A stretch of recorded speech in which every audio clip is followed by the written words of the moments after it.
All right, everybody. Kevin Schulz here. What's up, everyone? I'm Rob Machado. And we have some clips from the all-new PerfectSwell pool in São Paulo, Brazil. And I have a computer sitting in front of me that has a video clip that I'm going to watch. I don't know what it is. Both Rob, Kelly, and myself were riding the all-new Groove by Rob Machado. So we're going to be going through these clips, talking about the waves, the surfboard, and the style of surfing we were doing in the pool. So with that, we'll get to the clips. It's go time.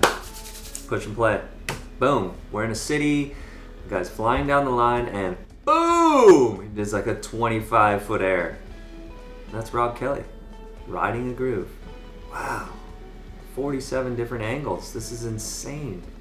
Oh man, that section's phenomenal. And Rob gets so much pop. He's kind of always had that about his surfing, I think, with how much pop and how fast he surfs, and then also, you know, his tube riding abilities. I feel like I've seen this clip. Oh, the land angle. You cleared the whole fence, dude. Like, what is going on? And the landing is just so buttery. And just the height that you get off that section is pretty amazing. And I like the Groove. You can kind of see like his front foot adjusted up in that air. And with the Groove, that wide point being forward, it kind of gives you a pretty stable platform to land on. So that was one of the benefits I saw in the air. Oh wow, now the water's blue. Oh yeah, little windshield wiper, get the hair out of the way. I love how he moved his hair out of the way and then kept his arm over there. It's a really pretty tube though. Like so blue and glorious.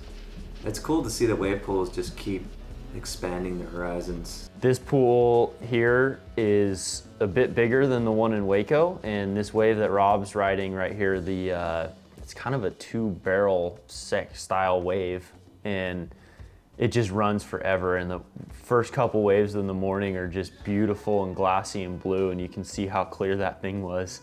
We got some backside, high performance, tight action. Bam, taking it to it. Rob was riding a thruster setup in the Groove, and I rode a quad most of the time. So you can see between the quad and the thruster, we were both on the 5.6, just him kind of pivoting a little different than the quad might. Yeah, another huge straight air from Rob. That thing is massive. Again, that front foot shifting up and him getting the opportunity to kind of plant and have a landing platform. Flying down the line again. Oh my gosh, dude. Like, how seriously high can you go?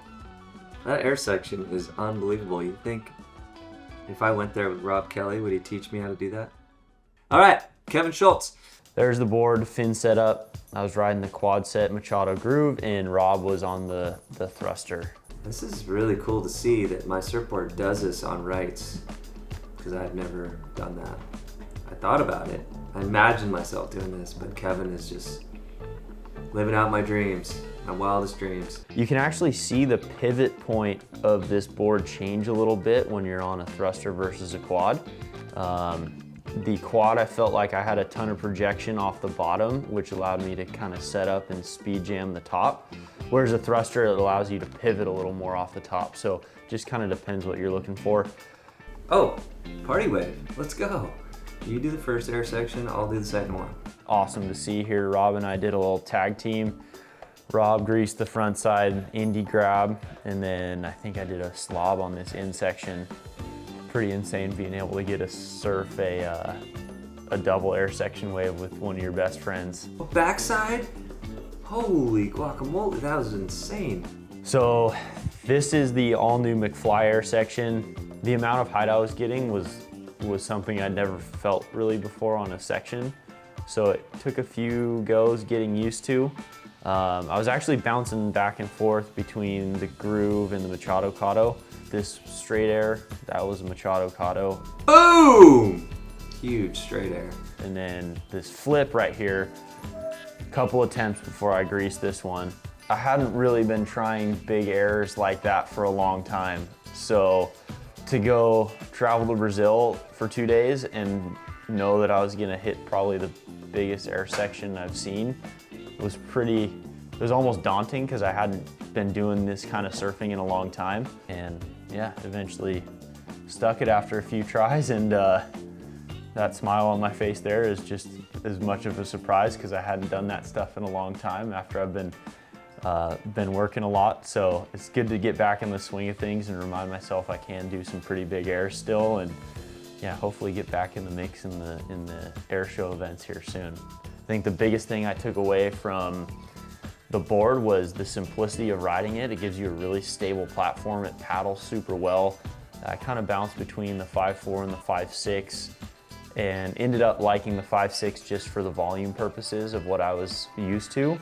And then I've really been riding a lot of quads lately, and I know Rob's been riding a lot of thrusters. So it gives you that 5-fin option, lets you kind of ride whatever fin system you're used to, and board has a ton of versatility, which I love. That's like the hardest thing for me to do is like, I make these boards and I ride them and I like them, but I'm always like, hey, will somebody ride this and show me that it works, and you like give me the thumbs up, and you know, like I give boards to Nick Marshall and he does cool things on them and flies through the air, and then to see this stuff is just like more validation of that I'm doing something all right. And these guys are smiling and doing huge airs and high-fiving and having fun, and like that's the whole point. That's why I do this.